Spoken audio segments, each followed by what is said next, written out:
another rousing edition of 580 Sports Talk. I'm Brendan Dworzinski. That is Dan Lucero. We are here with you until 6 o'clock today. Late start for us due to a Kansas City Royals loss. And series loss as well. Got beaten up yesterday, got beaten up today. 2 straight losses and another series loss for the Royals, who are now on the season, 29-75? 29-75. Yeah, that about sums it up. We'll get to the Royals here in just a moment and where we stand now just 5 days from the trade deadline. That's coming up here momentarily. We'll also talk some NFL this hour. We've got a new highest paid player in the NFL. It is Justin Herbert of the Los Angeles Chargers. That will be the case until Joe Burrow signs his contract anytime. That would be a fun either or. Maybe we'll do that tomorrow. Either or, who signs their contract first, Chris Jones or Joe Burrow? Both of them, like, the framework is done. It is set. It is etched in stone. Right. They're ready to go. It's going to look like this. So we will get to the Herbert contract, what that means for him. Well, it means he's filthy rich now. But also, how is that going to impact Patrick Mahomes? Because there have been more renewed calls, some in good faith, some not, about, hey, are you going to get paid more? Because you're now only the 8th highest paid player per year at the quarterback position in the NFL, which is insane for the best player in all of football. So we'll get to that coming up here in just a matter of moments. Also today, we're going to hear from a bunch of the Chiefs at training camp. Offensive coordinator Matt Nagy plus Richie James. We will hear from both of them at the bottom of the 4 o'clock hour. In the 5 o'clock hour today, first time all week, we've had a full 5 o'clock hour. We'll also hear from Creed Humphrey and from George Karlaftis. Tim Fitzgerald is going to join us today on the Fleming Place Wine and Spirits hotline for the Azura Credit Union Wildcat wrap-up. Fitz is going to join us a half an hour early today, so he'll be on with us as we start the 4 o'clock hour, and then we'll hear from the Chiefs at the bottom of the 4 o'clock hour. We've got today's What Is Wrong With You? We get to relive the fake firefighter. That's going to be very fun. Yeah, it is. We'll get to our 580 Sports Talk headlines, a bunch of record-setting contracts, actually, within the last 24 hours or so, just over 24 hours. All that and your texts and YouTube comments coming up today on 580 Sports Talk. If you want to be a part of the show, that text line number is 785-272-9429, and the YouTube channel can be found on YouTube. Sports on 580 WIBW is its name. Go subscribe if you haven't already as we try to get to that 300 subscriber mark. We'll start with the Royals, and here's the upside. MJ Melendez swinging a slightly hotter bat since the All-Star break. Yeah, ding-da-dong today in the 9th inning. Nick Pratto had an RBI. He did. Had to come out of the game. Matt Quatrero didn't sound super concerned about it, but didn't look like Pratto was running great, so he may not be in the lineup when the Royals come back home for their first game at home of the homestand on Friday, but hopefully he will be. We'll see. That's all I got. They originally ruled that the Royals got an out on a play at the plate. That got reversed, but originally they said the Royals got the out, so that was kind of cool. It was a sick play. It was an awesome play. Cool slide right between the catcher's legs. Yeah, it was wild. Yeah, that's it. That's all I got. This has been the game Monday. Cool. Fun win. Big win. Awesome. The last 2 days, sadly, kind of same old, same old. I think Alec Marsh might need a little more time to fine-tune some things. 0-5 now in 5 starts. I know wins and losses aren't everything. He was not especially good today. Matt Quatrero didn't seem super concerned about the home runs. I'll be concerned on his behalf that he is giving up a lot of home runs. He came into today's start, Alec Marsh, having given up 8 home runs in 20 and a third innings. That's 3.5 home runs per 9. That's really bad. Then he gave us some more today. He gave up the home run to they gave up both home runs to Ramirez. The game, bit of a slog, and sometimes those slogs blur together a bit. 3-hour, 7-minute contest. One of the few 3-hour games the Royals have had this year. Yeah, it was Heasley that gave up the other 2 home runs. He gave up the other home run to Ramirez and the home run to David Fry, those both in the 4th. Yeah, real banner day for John Heasley today. Yeah, that was tough. But yeah, Marsh gives up the home run today. So now he's up to 9 home runs in, call it, 23 innings, which is still bad. You don't need me to tell you that's bad. So I'll be concerned on that behalf. A little wild today. Didn't have great command. Yeah. Really not many pitchers who took the mound for either team had stellar command. That's why it was a 3-hour, 7-minute game. A lot of deep counts, a lot of 2-ball, 3-ball counts. I don't know. Maybe they had some slick baseballs today. Who could say? But yeah, not a lot to recommend. Marsh certainly has shown some strikeout stuff that I think is intriguing, has potential to be promising, but got to keep the ball in the ballpark. Mm-hmm. And it's a little easier to do that when you pitch half your games at Kauffman Stadium. That should mitigate some of those concerns long term. But yeah, he's got to do a better job keeping it in the park. Greinke got beat last night. He was pitching fine till the 5th inning, ran into some trouble there. And then the Royals didn't back him. They only scored 1 run in the whole game on 5 hits. So not a whole lot Greinke could have done anyway. Yeah, man. It is what it is, right? Like we know what they are. And I said this last night. I felt a little bad, but also Zach Greinke's like rich and famous and has had plenty of success, so I didn't really feel bad. I really regret I didn't bet on the Royals against the Royals last night. I saw Greinke was starting and I thought, oh yeah, this is easy run line for the Guardians. And I completely forgot before the game started. Same today. I thought, I don't know, rubber game, maybe Alec Marsh, the strikeout stuff is working. Nah, lost out on some monetary gains there, but no, it is what it is. And again, we're 5 days now from the deadline. This team will look different somehow, I think. Not like appreciably different, unless they get real wild and move a bunch of guys that nobody's talking about them trading. The bullpen will look fundamentally different. Maybe they trade Scott Barlow. Maybe they trade Carlos Hernandez. But if your starters aren't pitching well and you're out of games by the 4th inning anyway, it doesn't really matter. Yeah, like none of the guys they played today are auditioning. Those are all guys that are either young enough that they're worth the Royals keeping around, or they're Salvador Perez. Like that's what you're dealing with the Royals lineup today. Christopher in the YouTube comments asks, which will come first? 100 losses for the Royals, which they seem on a collision course to achieve this season, or the start of college football season, which we are a month away from. We are August 26th, Notre Dame and Navy. We are a month away from the start of college football season.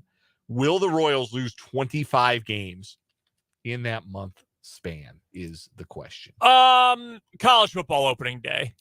Yeah, like to go 5-25 over the stretch, which I guess is what they'd have to be even worse than that. No, it'd have to be like 3-25. Yeah, they don't play every day. So yeah, I think that college football will be here before the 100th loss, Christopher, if that makes you feel any better, which it shouldn't. There's no reason that it would. But, Now, if you want to give me 100 losses or September 1st, that's a little more interesting to me. Yes, that's throw an extra 5 days on there. Yeah, extra 5 days, extra 4 games. Yeah, I'm not looking directly at the Royals' schedule to tell you. Like, I mean, if it's a particularly difficult schedule, but come on, they play in the American League Central. Yeah. I got a homestand coming up, Minnesota, New York. The Mets are probably going to look a little different when they get to town. You'd think so. In a few days. Road trips to Philadelphia and Boston. Philadelphia is obviously playing a lot better. Boston's kind of whatever.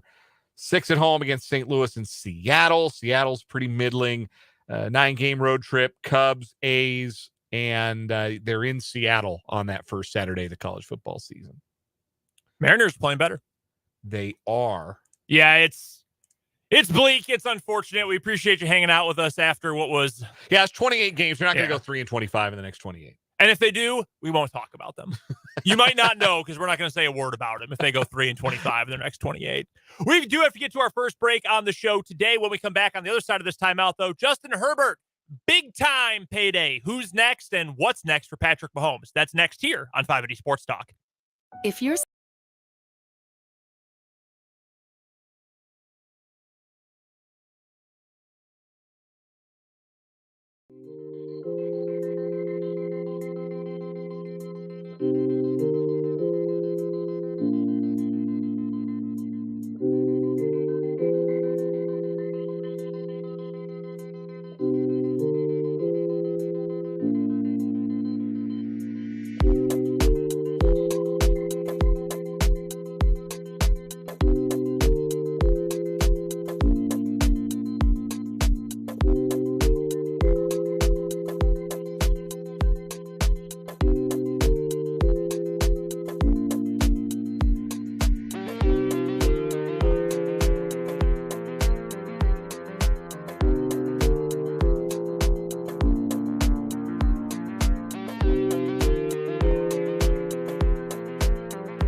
As of yesterday afternoon, or I guess early today, because they didn't sign the contract till today, but the wealthiest player, the wealthiest contract in the NFL, now belongs to Chargers quarterback Justin Herbert. The full value of the deal, 5-year extension, $262.5 million on a per-year basis. That is $52.5 million per year. According to Adam Schefter, $133.7 million of that is fully guaranteed up front, $133.7 million. And in total, $185 million of the new money is guaranteed. I mean, yeah, well, what were you going to do? Not pay him the new league high? Like, he's not taking anything less than what Hurts or Lamar Jackson got, because they got paid first. And you always want to pay the guy first rather than last. And he's great. He's your franchise quarterback. He's got like one of the faces of the league potential if the Chargers actually start to win anything at all. That's just it with Justin Herbert, though, because he's only 25 and manifestly gifted. I mean, to anybody who watches him play, you can see the arm talent is there, and the ability to make every throw is there, and the ability to do things while on the move outside the pocket. Those things are there as well. All of those things are true. This is also true. 3 seasons, 1 playoff game, 0-1 in the playoffs. With a historically embarrassing defeat. Not historically bad, historically embarrassing. Yes, defeat. one of the biggest collapses in the history of the postseason. I saw that joke all over the internet. The Chargers Twitter account tweeted their little highlight reel of Herbert as the news was starting to leak out. And the tweet said, QB 1 of 1. And there are a lot of responses. Yeah, QB 1 of 1 career playoff game. And the thing is, and I'm not like a Charger fan or specifically a Herbert fan. Like, I don't need to defend him. I think you could come up with excuses why this is the case. For example, 2 seasons ago, their defense, despite having super brain genius defense wonder kid coach Brandon Staley, their defense was pitiful. Last 2 years, offensively, they had an offensive coordinator, play caller terrorist on the staff in Joe Lombardi, who shouldn't be like calling plays for a peewee team. He's an idiot. He's an imbecile when it comes to football. That, I think, hampered him quite a bit. You want to look at those charts, the NFL Next Gen stats charts of where do all the passes go? I mean, it was criminal behavior. Send Joe Lombardi to The Hague with the stuff he was calling for a quarterback like Justin Herbert. All of those things are absolutely true. And we know that football is a team game, and you can't put the successes or the failures of a franchise all on one guy or one player. All know that that's true. But this is a quarterback-driven league. Yes. And the quarterback gets a lot of the blame when you lose, and they oftentimes get all of the credit when you end up winning. And there's the scene. They haven't won enough. There's that scene in Moneyball where the scouts are evaluating the players, and Brad Pitt as Billy Beane has the line where he says, if he's a good hitter, why doesn't he hit good? Like, if he's the hitter you say he is, why are his stats this? If he's a good hitter, why doesn't he hit good? With Justin Herbert, if he's a winning quarterback, then why doesn't he win? Like, that has to be the question. If he's elite quarterback, then where's the proof in the pudding on the field? Because he has played in 2 essentially winner go home football games in his NFL career, and he played fine against the Raiders 2 years ago. He made that unbelievable 4th down throw to force overtime. A couple of big 4th down throws, if I recall right. He attempted like 30 passes in a quarter at the end of that game. Yeah, they asked a lot out of him, and he got him to overtime, but they didn't win that game. And they made the playoffs last season and took a big lead thanks to the Charger defense making play after play in the first half, and they didn't win that game either. And if Justin Herbert is that guy, then he's eventually going to have to win some of these games, because we don't have these questions about Joe Burrow, and we don't have these questions about Patrick Mahomes, certainly. And we maybe got these questions a little bit about Josh Allen, but like, he's been there. He's been to an AFC championship game. Yeah, he's won playoff Justin games. Herbert has not been to the divisional round.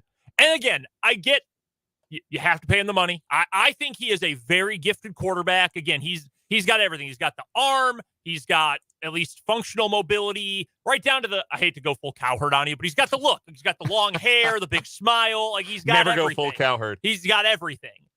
But you got to win at some point. And I understand as well. You want an excuse? He's in a division with Patrick Mahomes, and you're going to lose to them at least once a year, and you're not going to win the division, and you've always got that specter over you. I get it.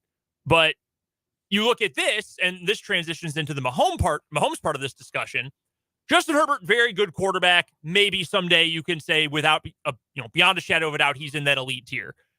Mahomes is now the 8th highest paid quarterback on a per year basis in the NFL. And the total value of his contract, obviously huge. You can guarantee a lot of it up front, all these guarantee mechanisms, all of that. But there have now been more renewed calls for, hey, why is he not getting paid more? And I saw that Mike Florian. I'm trying not to swear. He is a moron. He is genuinely an idiot. How do you cover the NFL for 35 years and you literally don't know anything about the sport? He's like, well, if he wants to protect Clark Hunt, I guess he can keep his money as it is. How do you not know he's going to get a reworked deal? Local reporters have said it. Anyone who's paid attention to NFL front offices for like 20 years knows he's going to get it. He's a moron. But the question is, when is Mahomes going to get that deal? I imagine it's not till after Joe Burrow signs. Yeah, I'd be surprised if it happens at any point before or during this season. Really? But I think it will be top priority of next offseason. They gotta get Chris Jones done right now. That's the iron in the fire for the Chiefs front office. I think that Mahomes will play under this deal. Maybe they'll do a slight restructuring of the current money, but then next year, maybe after another Lombardi trophy, they'll rework the deal. Because I think Mahomes is okay with that. I think that he is understanding of the team's cap situation right now and isn't eager to, stretch it or change it in any way. The objective is from now forward to prepare to win another Lombardi trophy and to go and do that. That's the focus. And a lot of players say, well, it's not about the money, it's about winning. Patrick Mahomes has said that repeatedly over and over, and he's already signed a record-setting contract, and he's also already won a bunch, and he's clearly addicted to winning, which is good. You want that in your quarterback. Don't sweat it. He's going to get a reworked deal. He's going to get a ton of money. He'll at some point be the highest paid player in the league again. Don't sweat it. It's coming, and he deserves it. Even more than I think Herbert probably deserves his deal, and he deserves his too. I do think that is fair to say. We have to get to our news here at the top of the hour. We will lead off the 4 o'clock hour today with our good pal Tim Fitzgerald. That's coming up right here on 580 Sports Talk.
o'clock hour of 580 Sports Talk. Just getting started. Brendan Dworzinski and Dan Lucero here with you on the sports voice of Kansas. We've got a busy 4 o'clock hour coming your way. We're going to hear from a couple of Chiefs speaking today at training camp. We've got today's What Is Wrong With You. We'll take your texts, 785-272-9429. We will take your comments on YouTube as well. Sports on 580 WIBW is the name of our YouTube channel. And Dan, to start off this 4 o'clock hour, we've got a treat. Joining us half an hour earlier than normal, our good friend, the one, the only Tim Fitzgerald from GoPowerCat.com. It is the Azura Credit Union Wildcat Wrap-Up. Fitz joins us on the Fleming Place Wine and Spirits hotline a little bit earlier than normal on this Wednesday afternoon. Fitz, how are you doing, my friend? I'm good. We just scheduled our own podcast to overlap with this, so I thought, let's move this up. And you guys did. You're wonderful. We try. We do our best. Yeah. We definitely do. Fitz, we've got plenty of K-State news and notes to talk about, but I want to get your instant reaction, I guess. This was just put out on Twitter by Pete Thamel, and it is not a fake account. Elon is not fooling me here. This is a real Pete Thamel account. Literally 3 minutes ago, tweeted that Colorado is in discussions about a move to the Big 12, and the school has just completed a board meeting and scheduled another for tomorrow to discuss the move. The Big 12 is also holding a president's meeting tonight where there's expected to be an expansion update. Fitz, I know you've been all over expansion for years now, covering this right down to every single detail. What are your initial thoughts on what feels like a pretty damning report here? Yeah, I just tweeted about it too. I didn't see Pete's more definitive information there. I followed up with it on a tweet from someone who covers realignment quite a bit. And look, they had an executive session today, closed to the public, and to lead the conference or any major decision requires a public vote. And to come out of that meeting and immediately schedule a public session tomorrow would probably indicate they're going to make a big decision tomorrow. I think we all would assume that's going to be conference affiliation, but now seeing Pete's tweet, it feels really a lot like that. The next layer to this question is there someone else? There's been a lot of talk about UConn. I'm getting such mixed information on UConn. It's a little strange. And I'm wondering if UConn isn't causing not a rift, but a divide in the voting of the Big 12. So some people think it's a good idea, invite them to come in with Colorado. And some people are like, no, let's not go that route yet. And then another person texted me that one of their sources just said, look, they're going to expand more and they don't have to do two at a time. This might be a one-off with Colorado to try to get maybe some other Pac-12 schools to go ahead and depart. But I could predict the Pac-12 reaction. It'll be, okay, Colorado's in or out, San Diego State's in, which is going to cause San Diego State another layer of issues since they just got accepted back into the Mountain West. So this, even that just shows I can't use that word, dumb stuff that has been going on. It rhymes with crockery. Dumb stuff that's been going on that's not really wrong with that, in the Pac-12. It's just unbelievable what mismanagement there's been. I'll be honest, Fitz, even beyond the business side of it, because I know that obviously drives this, and this is this is above even ADs. This is a presidents and chancellors kind of decision, right. And I get that.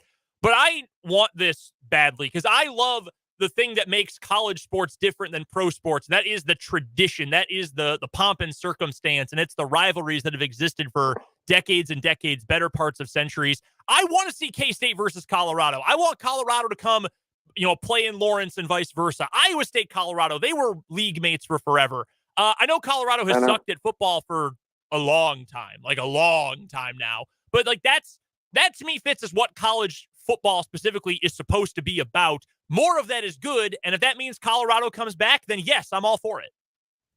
Well, here's my theory on Colorado. Their slip, I believe it started before they departed the Big 12, but it accelerated when they left the Big 12. And they seemingly cut off their access to Texas recruiting, which I think had become important for them. Certainly, Midwest recruiting became more challenging for them. And honestly, they kind of bought into the Pac-12 culture of sports where it's just something you do. I mean, there's a few schools that wanted to be really good in football, but a lot of the schools out there are like, we field a football team. That's what you do. But we're all about academics. And, it's almost like the Pac-12 puts athletics in some ways on the back burner, which I find odd because it's such an important part of student recruitment, your image, and all of that. And I think Colorado's finally realizing, hey, this didn't work out. And, I pointed this out on a number of my videos that our friends at Sikkim 365 did a financial review. The move of Colorado from the Big 12 to the Pac-12 over the last, what was it, like 13 years or 12 years, has cost them $70 million in athletic revenue. So they just self-sacrificed $6 million a year off the budget. And that gap's probably going to widen with this next contract. Our guest is Tim Fitzgerald from GoPowerCat.com, joining us a bit earlier than usual on the Fleming Place Wine and Spirits hotline, but he joins us every Wednesday for the Azure Credit Union Wildcat wrap-up here on 580 Sports Talk. You can find Fitz and his crew's work at GoPowerCat.com, part of the 24/7 Sports Network, and find Fitz on Twitter at Life of Fitz. Do you think there's a scenario, Fitz, where the Big 12 would be happy with 13 teams if nothing else materialized immediately? Or do you believe that the intent or the desire of Brett Yormark, the executive suite and the conference, is to do expansion 2 at a time, which has kind of been the norm when it comes to leagues expanding? They've done 2 or 4 at a time to keep the numbers even, with a move away from divisional play in football and a desire to play as many division opponent or conference opponents as you can in basketball. Do you think they'd be okay to sit at 13 for a bit? Or do you think that Colorado's movement is going to entice somebody else or entice the league to invite somebody else? I think they might take Colorado within this window alone, but I don't think they'll play a season at 13. I usually discuss all scheduling formats in, even numbers. Because odd numbers are a mess. I mean, for football, someone's off every weekend, and you get late in the season, that's kind of difficult to schedule. You get to 14, it's my least favorite number for scheduling. 10 works great because you play a round robin, 12 is efficient. 16, in my opinion, is the best, and I think that's where they're aiming to get. I think in their perfect scenario, they're going to pluck 3 out west, and they'll add 1 more to east. So they end up with 4 West and 4 East when this is done. 4 Texas, 4 in the old Big 8. Well, Colorado be 5th. Colorado does create the opportunity if, let's say, all the 4 corner schools say, hey, we want to come. You kind of move Colorado into a grouping with, Big 8 schools. So I don't know who goes east at that point. But it's, I think that's what they want to do. But as we've seen, nothing goes as planned here. But I think Colorado moving will be a big function of getting more schools. And I also am intrigued. There were a lot of rumors about San Diego State in the Big 12. And, some people sought some clarity on the contract. If for some reason the TV entities say, yes, you can take San Diego State at full share, I think Brett Yormark would invite them. And I think if you're San Diego State, how do you trust the Pac-12 ever again? And I think that would be an interesting move for the conference. But I know ideally they want 4 out west to really open up that late night window, to have a nice grouping of schools there. That's why the 4 corners work so well. Everyone will be compact in a grouping, and it's going to really bring in some rivalries and be a lot of fun football. Would San Diego State make the conference better? It would make the conference better in the standpoint of some of the bigger picture things he's attempting to do. First of all, you do gain something in a presence of some sort in Southern California. Nobody is saying it's better than SMU and Dallas. Let's put it that way, but not much. But San Diego State's intriguing because now they've lost the NFL. They have a new football stadium that opened last year. They had some issues with it, but they'll get that ironed out. They're working on an entire campus expansion around that stadium. And also, it plays perfectly into Brett Yormark's Mexico initiative. I mean, it brings you another kind of border institution, kind of go with the other ones that are kind of around the border. Arizona State, if you get them, Houston. And this Big 12 Mexico thing is really important to Brett Yormark, and I think San Diego State could be a big part of that. We're chatting with Tim Fitzgerald from GoPowerCat.com, part of the 24/7 Sports Network. Fitz is the publisher of Go PowerCat, and he joins us every Wednesday here on 580 Sports Talk on the Flipping Place Wine and Spirits Hotline, a little bit earlier than normal today. Don't forget to check out all of his work and all of his crew's work over at GoPowerCat.com. You can find Fitz on Twitter as well, at Life of Fitz. We do have some K-State stuff we can get to today as well, Fitz. So much news happening today. Michael Boganowski, the linebacker from Junction City. I know we've talked about him before, top-ranked recruit in the state of Kansas for the 2024 cycle, and he's got a lot of suitors nearby. K-State has been on him from the very beginning. Oklahoma is very involved. He's included KU in a lot of recruiting stuff too, although it seems as though Kansas is a distant third there. Let me ask from this perspective. Why is K-State putting so much effort into bringing in this player? And that's not meant to criticize Michael. I've said before on these airwaves, he is an awesome football player. He's going to be great wherever he goes. Why do you think there's been such a concerted effort to make sure that K-State lands this particular in-state target? I think they have squared up on Oklahoma and said, you know what? You're not coming in here and just walking out with kids. We're going to make you spend resources and work really hard on this if you're going to do it. They really want him. They see him as a foundation piece of this defense for years to come. I know the Boganowskis are, pondering. Everything's open. They haven't made any decisions. There's been some weird reports about infighting. We're hearing Michael's not even telling his family what's going through his mind. But yeah, the K-State's got a big event coming up, a barbecue event. Our Ryan Wallace listed off a number of the attendees for our VIP customers at Go PowerCat, but he is certainly one of them. He is one of the maybe two premium recruits as of now that K-State's still involved in, along with the offensive lineman out of Iowa, Bricks. And I think they're putting a lot into both of those guys. They really want them both, and we'll see how it pans out. You told us a couple of weeks ago when we asked Fitz, what are you most still concerned about with this roster going into this season, 2023? And you told us it was the defensive line and trying to replace some guys, specifically in that interior part of the line. Well, as we near closer to fall camp, we're now just 30 days away from week 0, which is unbelievable that college football is so close. What position group would you say you're the most intrigued in a positive light? Like, maybe they're not getting talked about a whole lot, but you've got a lot of confidence in them, or you're the most excited to see where that position group goes here as fall camp begins?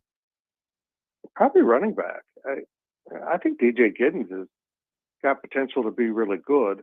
There's been some issues with absorbing everything he needs to do as the frontline running back. But when you bring in Ward from Florida State, he's bigger than Deuce Vaughn, but he's a similar type of player. I think those two put together complement each other quite a bit. Giddens is by K-State standards, he's a big back. He's really not, but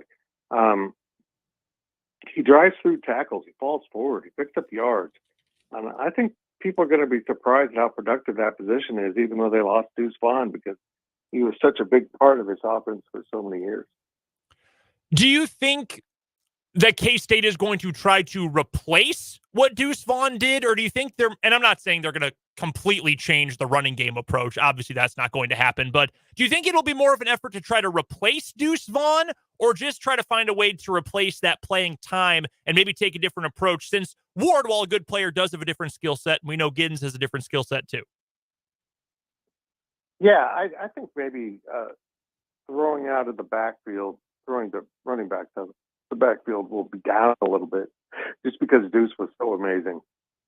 When we talk about him as a running back, he was special. But boy, when you could isolate him on a linebacker or a slow safety, he had a touchdown. And that's Giddens makes some incredible catches. So I think there'll still be a layer in there, but I think we'll probably see some more short passing to receivers to try to make up that gap, little slip screens, those type of things. And I think we'll see the ball go to the tight end even more. I think they discovered something that really worked for them and might expand beyond Ben Sinnott. But I know I keep making this comparison, but it's a college level poor man's version of Mahomes and Kelsey. These two, Will Howard and Ben Sinnott, have real communication ability, and they're roommates. I mean, it shows up on the field. You can tell they're on the same page. Sinnott is such a stud. He is such a good player. Yeah. Fitz, last two I've got for you here. One, the TBT, K-State's purple and black team. They won their opening round game, did fall in their second game of the event. It sucked that Jacob Pullen didn't play. That was unfortunate that he, pardon the pun, pulled out of the event at the last minute. Overall, what'd you think of what you got to see from the purple and black squad at this year's TBT? I had hopes, and then Jake pulled out for whatever reason, and they had more players on this roster, but I don't think they had the explosiveness they needed. Losing Jake was huge, but I'll be blunt here. I think they need a new cycle of players, and hopefully over the next 4 or 5 years, Coach Tang is going to be producing a number of guys that can help this team. Always, anxious to see Desi Sills play, and then I don't know if he played in the first game. I didn't watch it, and then he didn't play the second one, and that was, they weren't good enough, and that's been the bottom line. They're either not deep enough or good enough to advance, and I think they'll start solving that problem over the next few years.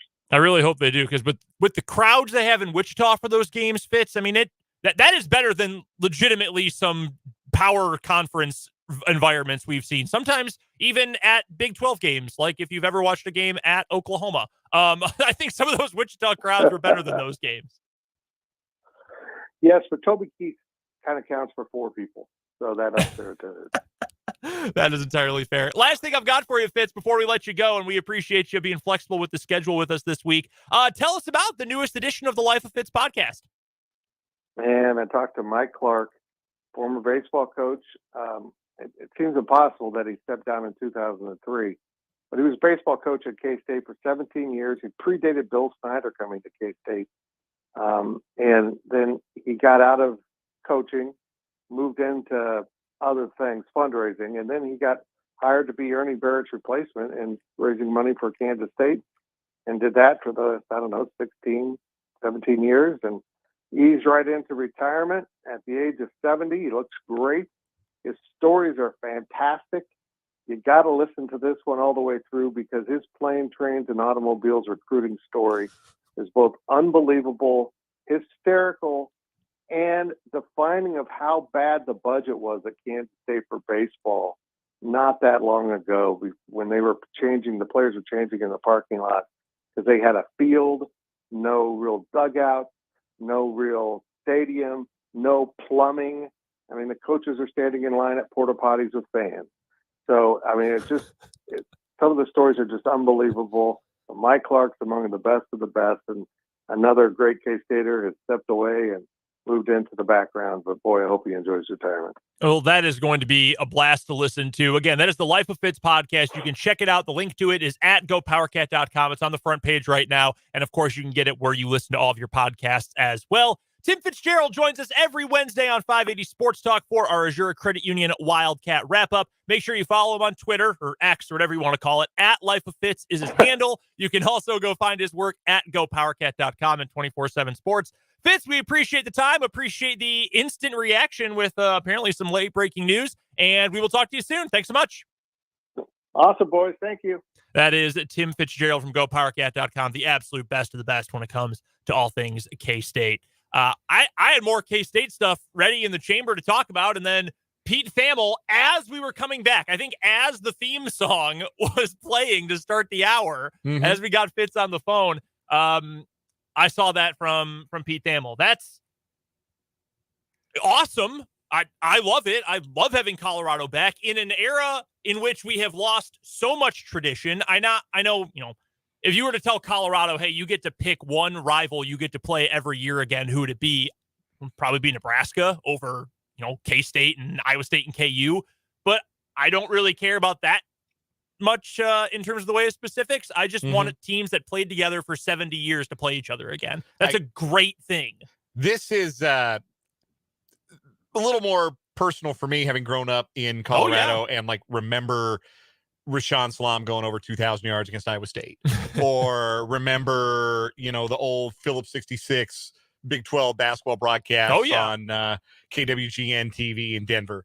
Watching the Big 8 games, and later the Big 12 games, watching Colorado play against Kansas State or play against Oklahoma State, play against Kansas. When KU played Colorado in basketball a couple of years back, the atmosphere at the Coors Event Center for that game was as good an atmosphere as you will get in that building. It's a tough building. It's not historically a great basketball school. It's a less charming like Bramlage Coliseum.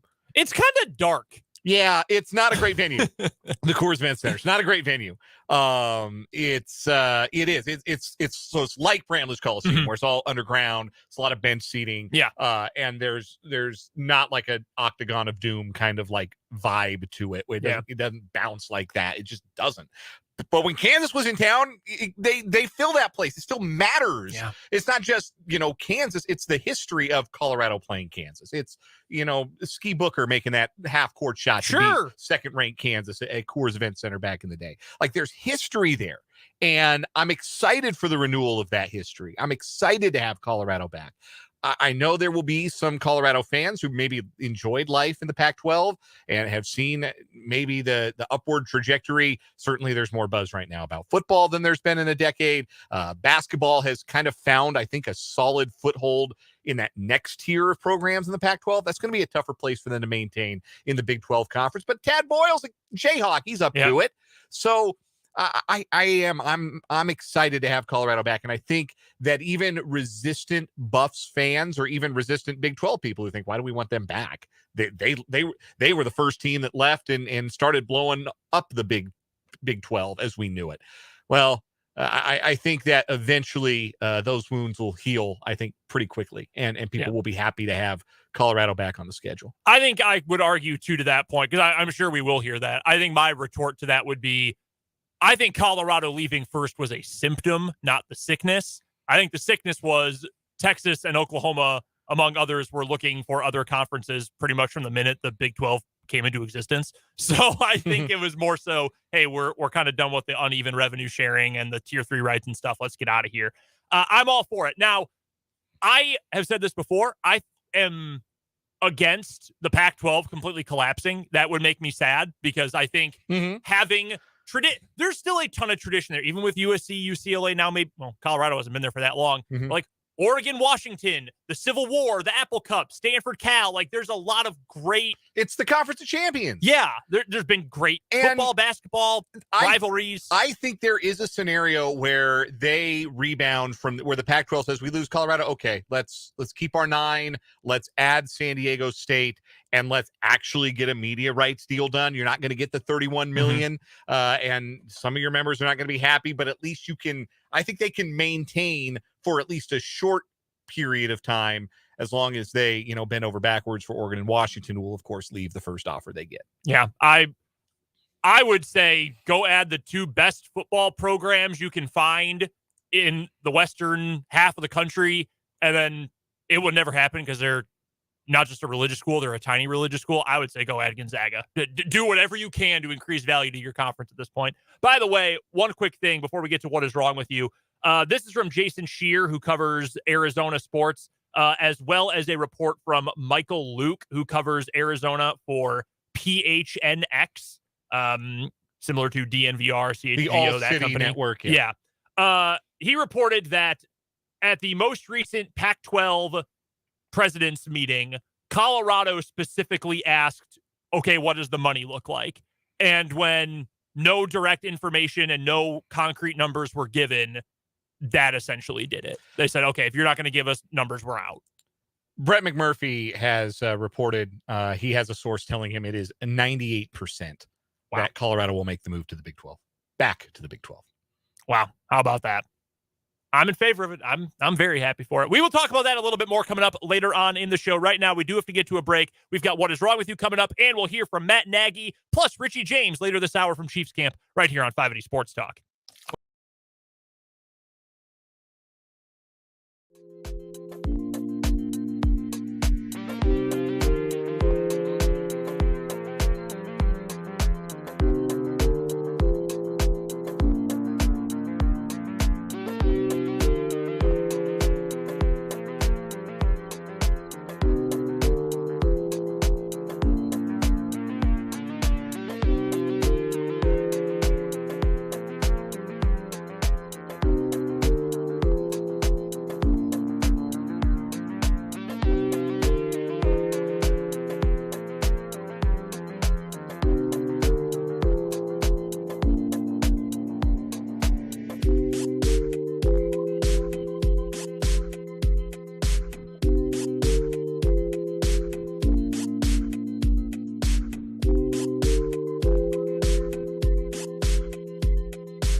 What is wrong with you time on 580 Sports Talk on this Wednesday? I'm Brendan. He's Dan. Thanks for hanging out with us. We've got two news stories going head-to-head today on what is wrong with you, but they've got a tough task in front of them as they've got to try to take down the fake firefighter, the gentleman in Chino Hills, California. Goodness gracious, what is wrong with you for me today? In Chino Hills, California, who came up with his own fake fire department and then made it a reality. He made vests. He got body armor. He made decals for his car. He bought guns for Santa Muerte's fire department, which is, again, not real. Anybody ask him? Again, maybe I don't know. But the last time I saw the fire department out and about on a job, I didn't see any of them packing. No, nor did they pull me over. Or pull anybody over. Yeah, they said he might have been harassing people in 4 different counties. Your car is a fire risk, sir. But with so many of these, what is wrong with yous? There's an end game, right? Like, no matter how dumb it is, you understand this is what this person thought would happen. Sure. And how they thought they could benefit by doing what they did. Usually get money or get something shiny or, I don't know, meet girls. Like, I don't know what this guy's end game was. He just wanted to pretend to be a firefighter. Yeah. And went to great lengths, such great lengths, to make sure that his scheme went undetected for a really long time. Yeah, it really is unbelievable. So that's our winner for the week so far. We've got 2 new stories today. Before we get there, I do want to remind you that What is Wrong with You is sponsored by Top City Metal Supply, who cuts the metal you need to your specifications. That saves time, money, and material. Never settle when it comes to your metal. Top City Metal Supply is on South Topeka Boulevard, halfway between Frito-Lay and Forbes Field. Dan, why don't you go first with your story for today? We are going to Forsyth, Montana, it would appear. Forsyth, Montana, where we meet Rosebud County insurance agent Kylene Hagedorn. Well, she used to be an insurance agent. Oh. She's been permanently barred from conducting insurance business in Montana after a judge's ruling last week. Yikes. Why has she been barred from conducting insurance business? Well, when people buy insurance from an agent, so this is how it works, right? Like, you decide that you're going to sell State Farm insurance policy or American Family insurance policies, whatever the case might be. So you're kind of a broker on behalf of that insurance company. Client gives you money, you purchase for them insurance through the broker. That's step 2, right? Step 1 is you get money from the people. I would like to buy this insurance policy. I would like to insure this, this, and this. I'd like to insure my automobile. I'd like to insure my home. I'd like to insure my boat, whatever it is. Right. I would like to purchase this insurance. And Kylene Hagedorn was taking that money, and then there was no step 2. She was not, in fact, purchasing insurance policies. Donald Purdon, a Forsyth resident and former customer of Hagedorn, found that out the hard way. He had realized he was a victim of an insurance scam when there was a fire that destroyed a great deal of his property and his belongings. And here's how he tells the story.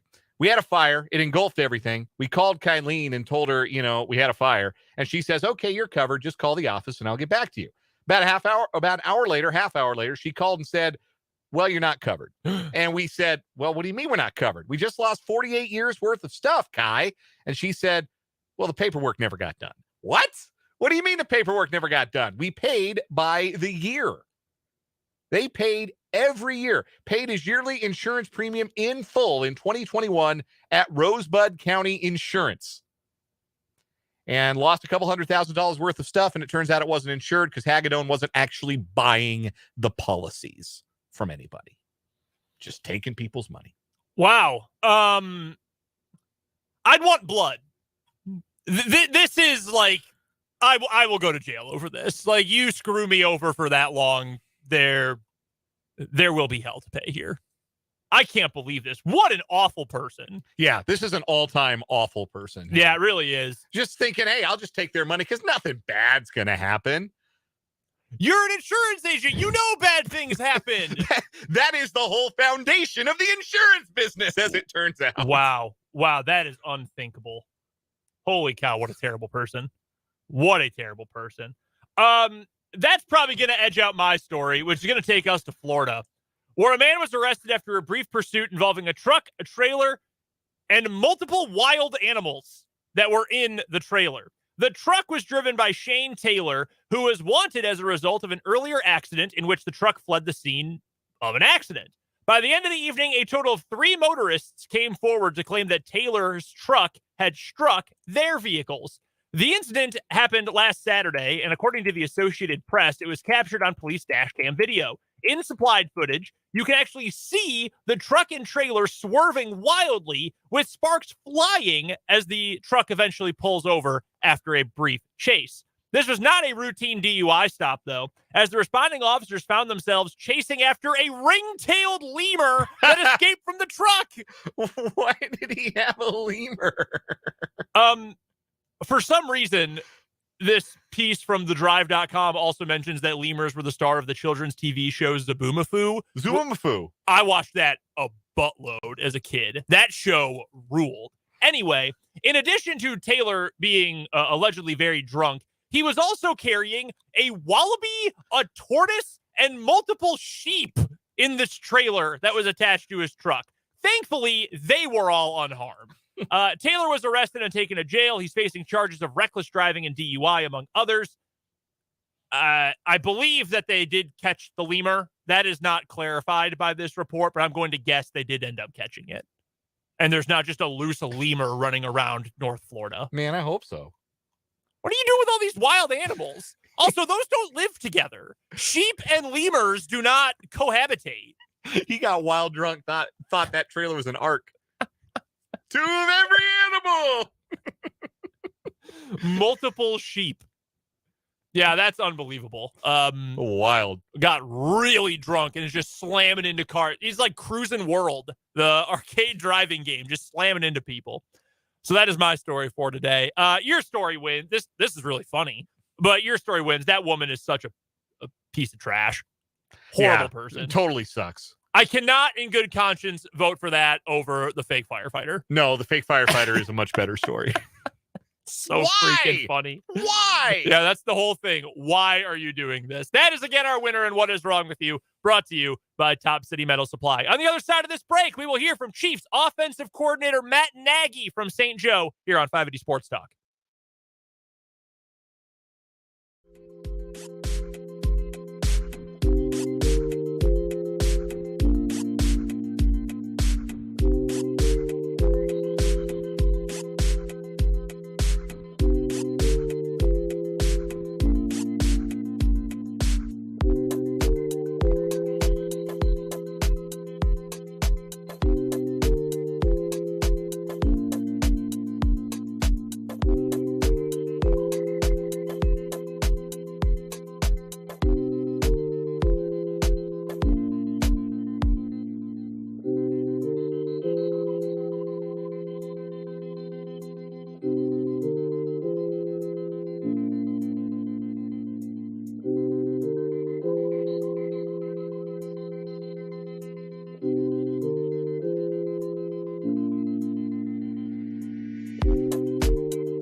Pretty darn busy day around these parts on 580 Sports Talk. I'm Brendan. He's Dan. Thanks for hanging out with us on this Wednesday, a post-Royals loss edition of 580 Sports Talk. We will talk more about the Justin Herbert contract, certainly more about Colorado and the Big 12 coming up next hour here on the show. But we did want to get to some audio from Chiefs camp today, including Matt Nagy, the new Chiefs offensive coordinator, who's also their old offensive coordinator. He was at the podium today. Let's hear what Matt Nagy had to say in St. Joe.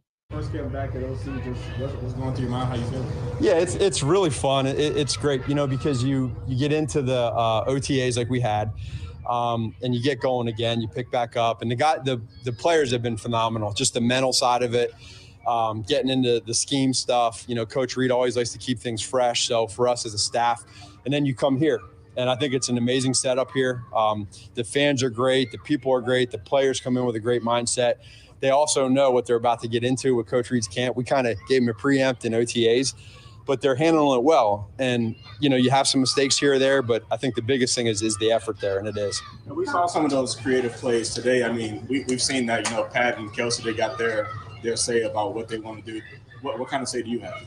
I have a little, but it goes to two people, Coach Reed and Patrick, and Kelsey's got a little sprinkle too when he wants to, if Coach decides that he wants to listen to him. But we have a good time.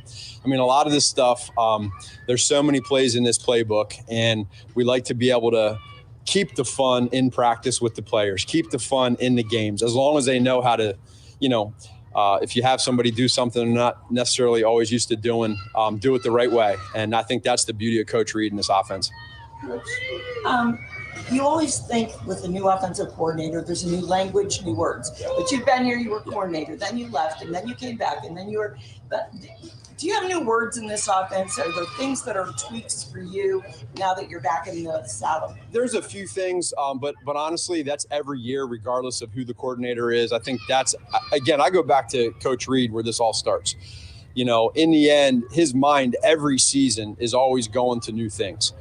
We want to be able to do the stuff that works, but the creativity of Coach with that beautiful mind board in his office is what's so cool for these players and coaches.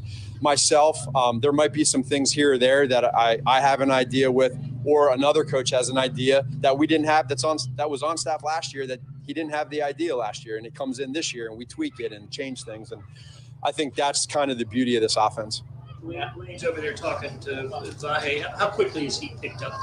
It's been really, really good to have him in here and see. I've been impressed. I haven't told him this yet, but I'm really impressed with how well he's picked it up. Now, he's been in some offenses over the years. He's been in this thing a long time. And, there's several different languages to different offenses across the league. And so once you're able to translate what our words are in our language, you kind of word associate with what you came from. He's been phenomenal with it. What are you missing with Kadarius not being out here? Say that again? What are you missing without Kadarius being out here? Well, probably the biggest thing would just be some of the timing, the experience with Pat, and getting some of that timing. But we were able to get some of that in OTAs. And, for Kadarius, his mindset coming in, I know it was quick, but coming in here that first day and his first couple meetings, being locked in with the stuff, and we'll get him back, get him healthy, and get ready to rock and roll. You mentioned the timing. We'll get Richie James here in a minute. Yeah. Where is he in the offense and picking up that timing? Richie, doing well. I mean, you can tell he's been in other offenses. You can tell he's been in this league. I think he's 27. He's been around a little bit. Some of these wideouts, when they have a feel and they know the timing with the quarterback. They understand the defense. They know when to speed up their route. They know when to slow down their route. They know how to play in zone. He's got that. You also have to have that confidence, and I'm excited to see what he does this preseason. How difficult not to notice the amount of time that you guys are providing Justin Ross with Pat? Yeah. What led to that decision, and how did it feel to see so far? Well, I think it's going to be fun this preseason to see the amount of players and competition that we have in that room. They come in different sizes, and he's one that's a bigger wide receiver. But when you watch him, he really excels at route running. So last year, it was almost kind of treated like a redshirt year for him. And, mentally being in the meetings, now physically coming back out here and doing what we said is learning his timing, for Pat to understand how he runs routes and for him to understand how to run the routes. So it's going to be immense growth for him in a good way. I relate it to Sky Moore. Sky Moore last year came in, man, he was just drinking out of a fire hydrant. There was a lot of stuff coming in at him, and you can't play fast it's hard to play fast as a rookie. Now you get a second year, and it's somewhat that way for Ross. With Pacheco, one thing he just seems to excel, he doesn't get stopped at the line. Yeah. He seems to always get some yards. He was better at that even than Kareem was as a rookie. What leads to that? What gives him that mentality? I mean, you see him, he's out here.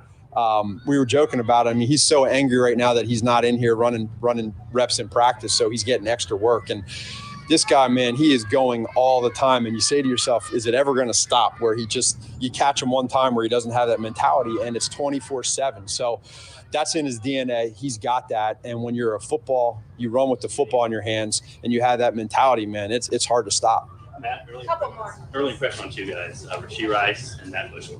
Yeah. Well, Bushman, I'll start with him. He what an OTAs he had. He did a really good job in OTAs. Guy doesn't drop the football, and he's always in the right spot at the right time. We say he's just slow enough, to be in that spot. And then Rasheed, everybody wants to know. We all want to know. I mean, again, you look for baby steps of growth learning this offense. You want to talk about drinking through a fire hydrant for Rasheed coming in here.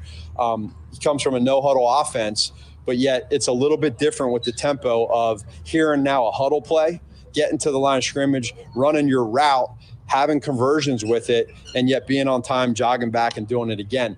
He came in phenomenal shape here to this training camp, and I think every day he's made incremental improvements. And again, it's exciting for us because the sky's the roof with his talent. Last two in the back. Just generic Fred seems getting a lot of work in 7-on-7 today. Just kind of what are you thinking about him? Yeah, he's had a great camp as well. I mean, he's somebody that, again, in OTAs we were able to see what he could do. It's more of a passing camp in OTAs. Now we come out here and it's kind of a continuation of that. What I'm excited for and what we're excited for is to be able to see him put those pads on and see what he does between the tackles. Matt, for you being offensive coordinator, what type of mentality or mindset are you trying to instill in these guys during training camp for what's going to be coming? Finish. I mean, these guys, if there's one word that they hear every practice, when we're watching tape, when we're out of practice, every coach, every player is yelling to finish. And you guys see it when these wide receivers are downfield. Every now and then you see Kelsey and you hold your breath because he kind of acts like he's going to throw the ball back to the next guy. We practice that stuff, getting guys to finish to the ball. It's a mentality, it's an attitude, and I think it's what's helped over all these years. So that is Matt Nagy, the Chiefs offensive coordinator, speaking earlier today in St. Joe. Let's go from the offensive coordinator to one of the new pieces of this Chiefs offense. Here's what new acquisition wide receiver Richie James had to say at his first Chiefs media availability. How far can you throw? I don't know. I haven't tested the waters yet, but I'm pretty sure I can throw far. Yeah. It looks like there's going to be some fun plays out there for all kinds of creativity. Does that challenge you? I don't know. I played quarterback in high school, so I don't think anything really challenges me as much. Speaking of high school, Sarasota guy, man, this heat doesn't do much for you, right? I don't know. I thought about that until I got here. That humidity is real. I ain't gonna lie to you. What did you hear about Andrew's camp before you came? Brutal.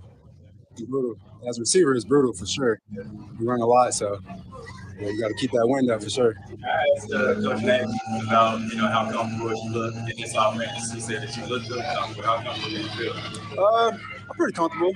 I've been in the league for a while now, so I got a chance to play in different offenses. So some of the things it's similar, some things not. But you hear certain terminology. But I'm starting to get more comfortable as we go along in camp. If you bring to the table as a punt returner? Punt returning. I mean, that's what it is. Say it again. What's been the message you've taken to him so far in some of your posts? The messages, or just as you guys go over them today. Just details. Catching the ball, looking the ball in. When we setting the return up, looking left or looking right. Just little minor things. Just letting you play it for the most part. Rich, what are your overall impressions that you've seen for Sky and MBS? Just meeting them, getting a reception, just getting a war with them on the field. How's that for you? It's cool to watch them play, and then it's even better to play with them. You see they have that dog mentality, that killer mentality, and it kind of makes you have that same mentality. So Richie, what did Kadarius tell you before you signed him? Or did you talk to him before? No, he didn't know, but when I did get here, he's like, okay, that's my twin right there, so we good, yeah. Does it feel like, you've had the few couple years of San Fran, and then you went to New York. Does it feel like the best is yet to come for you? Oh, yeah, I'm always progressing. I always feel like, I got to get better regardless. The older I get, the more technical I got to get. So I'm not going to always be as fast as I used to be, but I got to get that technical down real quick. You played in the Mike Kafka offense last year, right? Did you notice similarities here that you ran last year? Some. It's like 10%, to be honest with you. I mean, there's so much going on in his offense, so many moving pieces. But it's like very little, very little. What impresses you, though, about Patrick, who's known to talk to receivers and basically say, this is what I want, stay live, I could end up over here, I want you live over here. What impresses you, or what have you seen in him that may be a different quality that, you like, that might challenge you? He's not going to take the easy throw. He's going to take the hardest throw. So when he get in that huddle, he's saying, everybody stay alive, like you said. And you better stay alive because that ball might be coming to you. And he's going to take the one that's the hardest? Oh, he'll take the hard throw every time. He's challenging himself. A few more? Rich, I believe this is your first training camp away from the usual team facility. Is that right? What have you noticed so far about being in this sort of environment compared to training camps at the normal facility? I would say it's harder to get to your family because we're so far away. Obviously, we're in college dorms, so you know how that goes. That explains itself. But it's cool. It's a mental challenge that you really want. You don't want to, get too comfortable, and it makes you uncomfortable about just being out here. What's the worst part of the dorm like? Come on now, you sleep in a twin bed, or you sleep in a 7-foot tall bed. So that explains itself. You're not bringing in your own mattress. Yeah, you do, but come on now, that ain't going. I ain't spending $400 on a sleep mattress or something. So what are you doing for fun then? Are you playing Madden? Like, what are you guys doing in the dorm for fun? My game haven't came yet, but when it does, I'll be on Call of Duty. Don't worry about it. Are you Xbox or PlayStation? Come on now, PlayStation. Last one. All right, I know Kadarius is out right now, but what do you just think about the depth of the receiver position right now on this team? We got a lot of depth. We got a lot of good players inside and out. We got a lot of moving pieces. People can move inside, they can move outside. I think we're talented, to be honest with you. I think we're a really solid group. I would agree. I think the Chiefs' offense is very talented. I think that's a very astute observation by Richie James. Yeah, he's only been there a little bit, but I think he's caught on. Yeah, I think he's going to be a nice piece for this team. I said on Crosstalk the other day that I don't think he's going to have numbers like he did last year with the Giants, because last year he was, and I mean, this benefited him. It got him paid. He was kind of a check down merchant, but that's because you don't trust Daniel Jones. Right. Whereas I don't, and maybe he's a better deep ball guy than we give him credit for. I don't know. Could be. I think he'll be a nice piece for this team. I really do. I think he can help. We've got 1 hour left on 580 Sports Talk. We'll lead it off with a bunch of headlines after this here on 580 WIBW.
1 hour to go on 580 Sports Talk on this Wednesday, July 26th. I'm Brendan Dworzinski. He's Dan Lucero.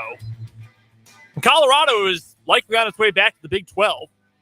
That is the headline for today, by the way. We've got our 580 Sports Talk headlines. It will be Big 12 and Colorado dominated here in just a moment to lead off this hour. If you missed it earlier on, a report from Pete Thamel and now other sources as well, that Colorado appears to be, and this is my wording, my paraphrasing of it, seems to be in the advanced stages of completing a move to the Big 12 or announcing that they are going to move to the Big 12. So we'll get to that more in depth here in just a moment. A lot of information is being pelted at us from all over the football internet with information about this move, what's next, why we've gotten here, etc.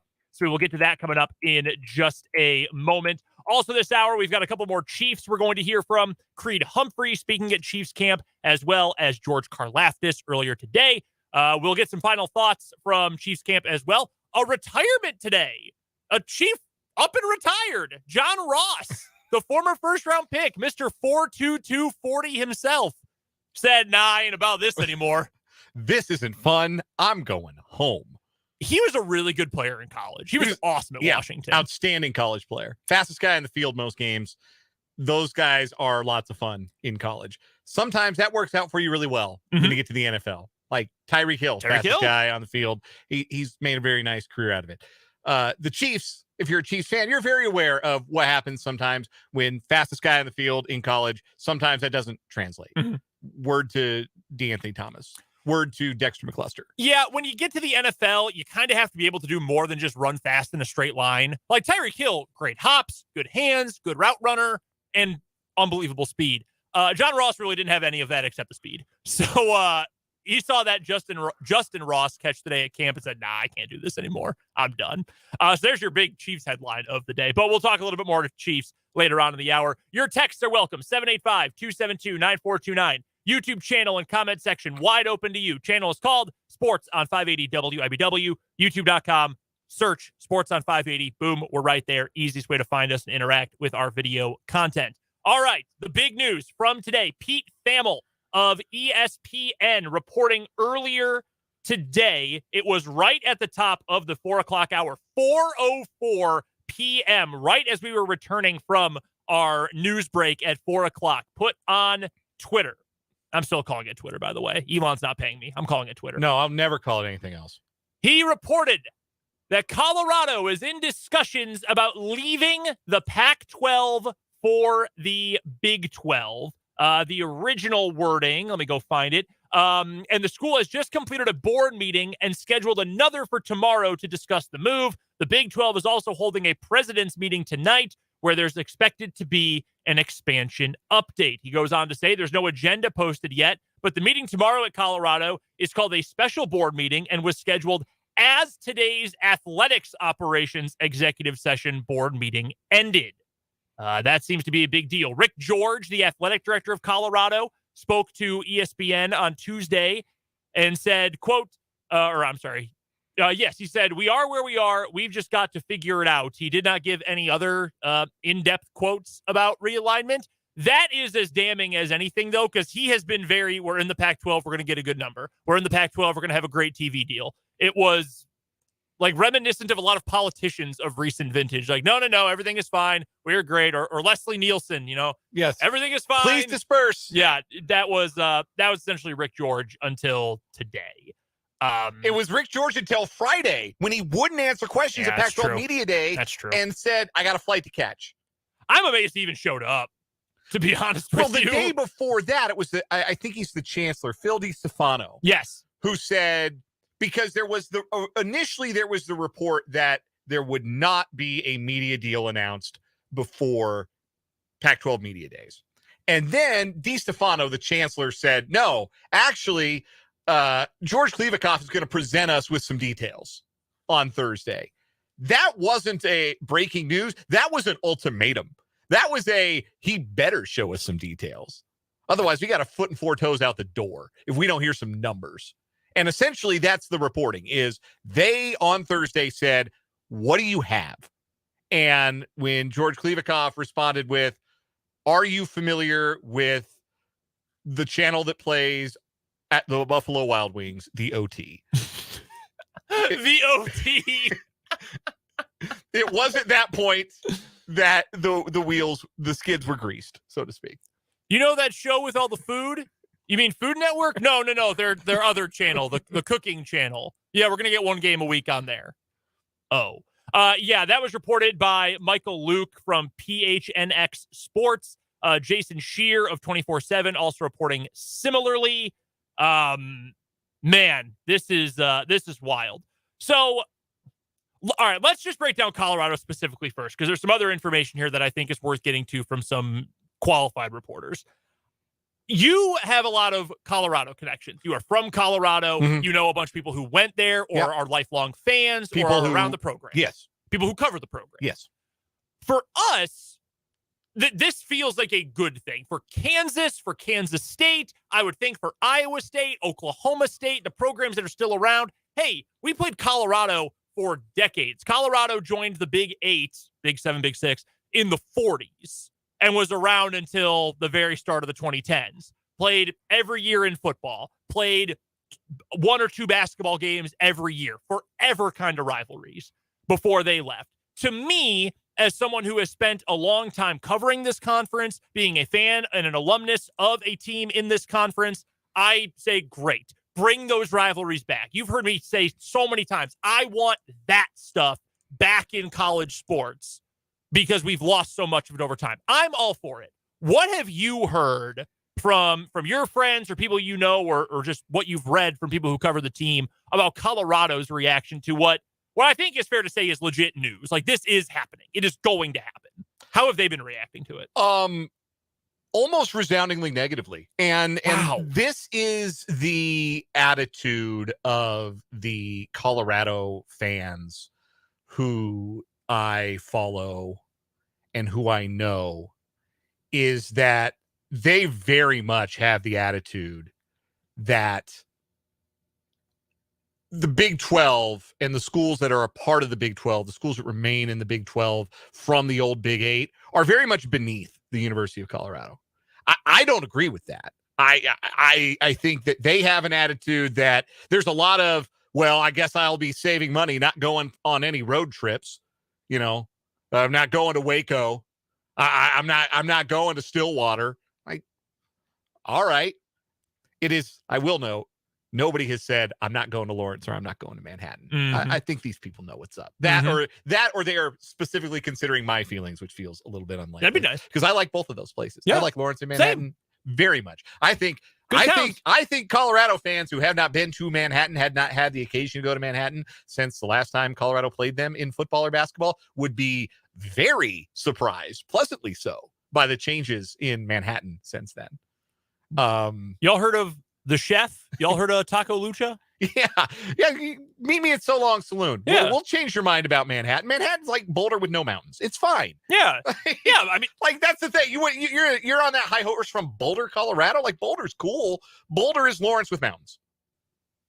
And that's not good. a knock. Yeah. That's not a knock on either place. We were joking off the air, and I hate to do the I have a joke and you can't hear it thing, but there are other ways that I think those two cities are very similar as well, as someone who lives in one of them.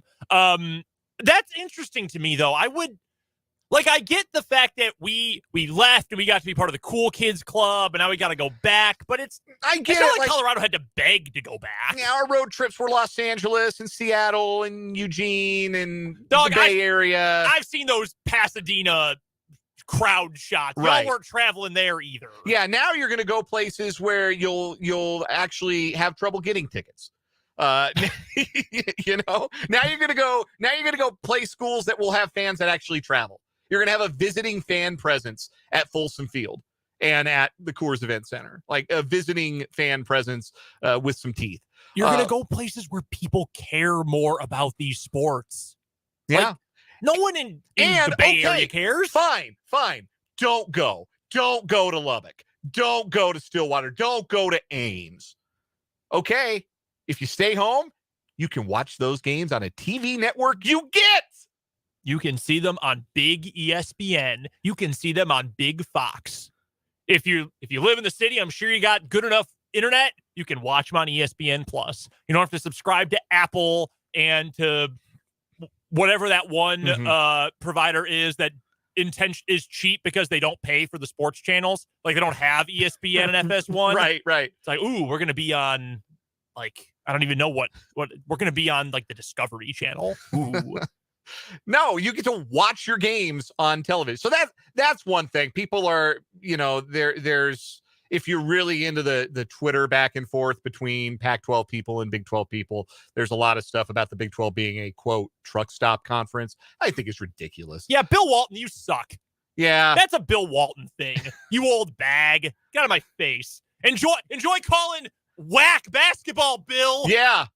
Bill, I hear Moraga, California for WCC basketball is lovely in January and February. Yeah, you're going to love Pepperdine, Bill. And he probably will. It's beautiful in Malibu. Yeah, no Pepperdine jokes. Yeah, no, you're going to love Southern Utah. Enjoy the Thunderbirds, buddy. Go easy on the waves. So that's part of it. I think the other thing that I've seen, and somebody who I really respect, somebody I know and who professionally has covered Colorado athletics, went there. I think he's an adjunct professor there now as well.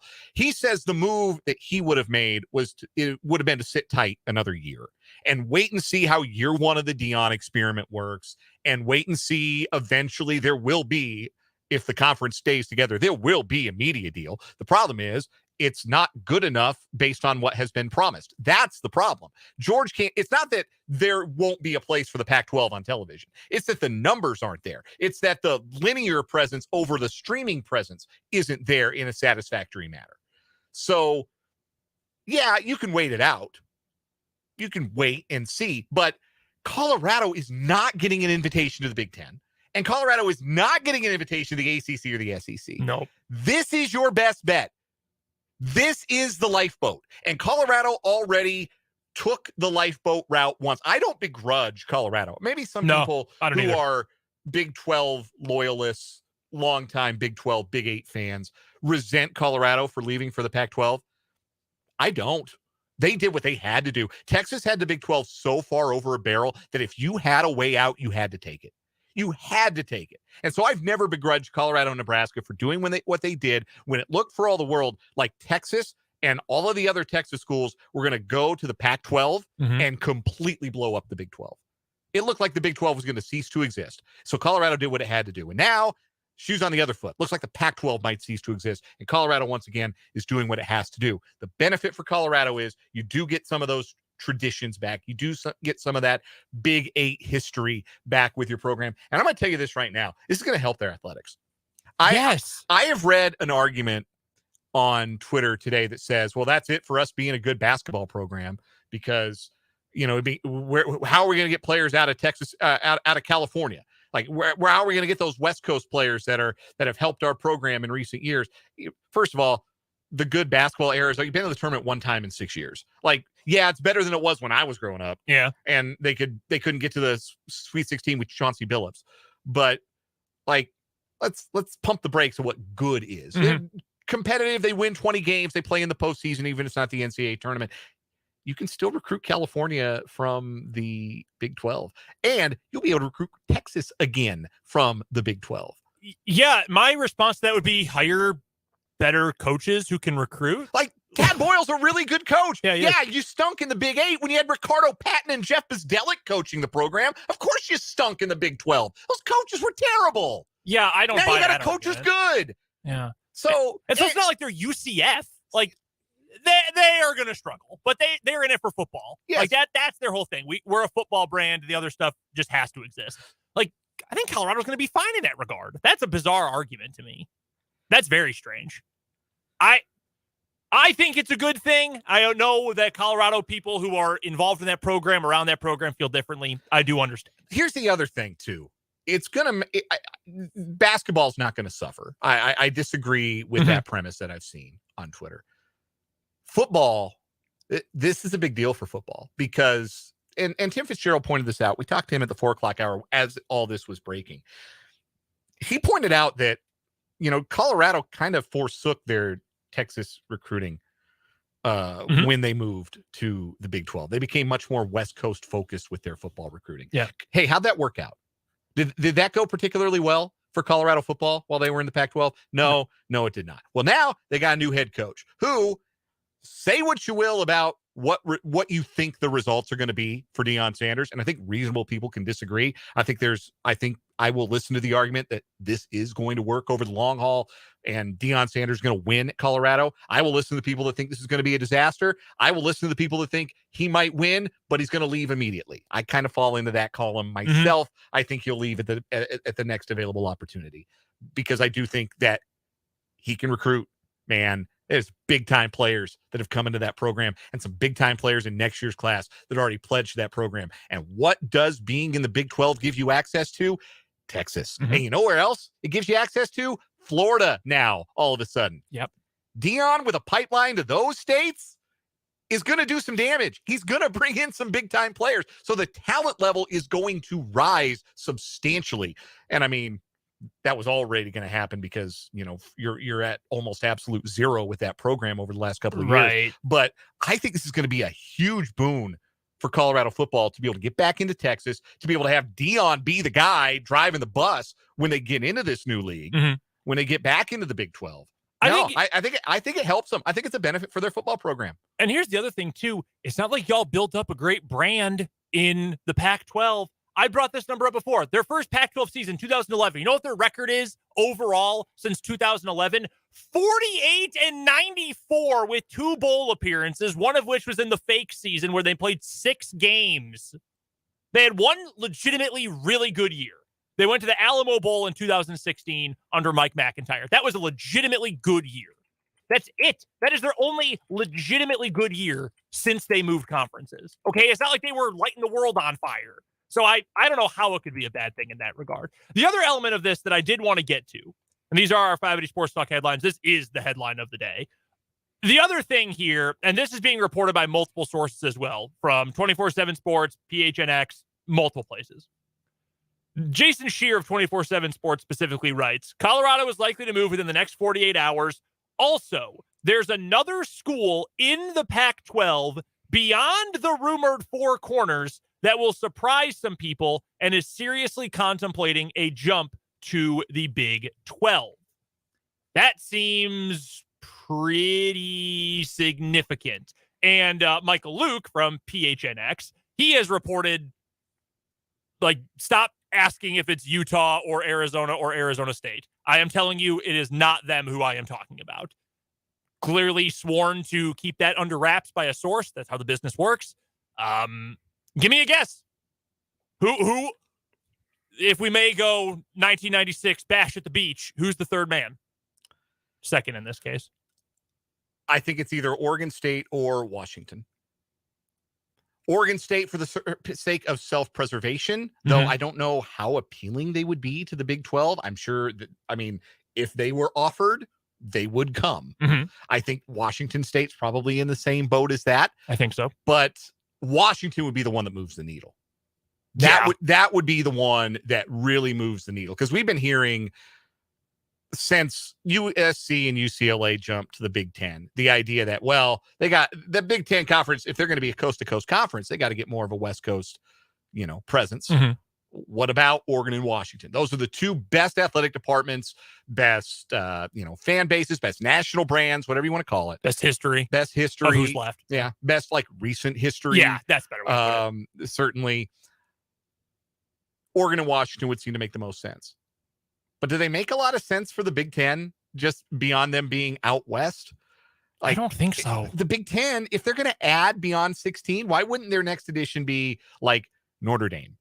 That's their priority. Yeah. Oregon, and I think especially Washington, because Oregon at least has that bonkers Nike money, right? So there's the financial impact there that Oregon could have that I don't know that Washington is the same level quite as Oregon, but still might be looking to maintain its place at the Power 5 table. Washington, I think I could talk myself into. It'd be a great addition, I think, for the Big 12. Sure. And then Colorado fans could complain less about road cities because you'd get to still go to Seattle. Yeah, that'd be pretty good. I would think it would be either Oregon or Washington, most likely. I will tell you this, though. If it is one of those and they go alone or just with Colorado, the true hatred from their rival schools, I think, would surpass that of Big 12 schools toward Texas and Oklahoma.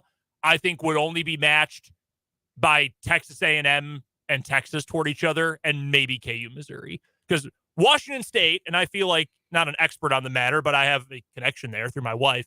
Those two schools rely on each other a lot, and Washington State being the most isolated of all the Power 5 schools and being one of the smallest Power 5 schools as well, having the Apple Cup be a thing is really important to them, and losing that would be a massive blow to that school. And Oregon, who it seems has kind of been under the assumption that like, oh, well, if we're going to go with someone, it should be Washington. We've also played them for 100 years. That's our big rivalry, even more so than the Civil War. They broke that up. I don't think Oregon would ever get over it, reasonably so.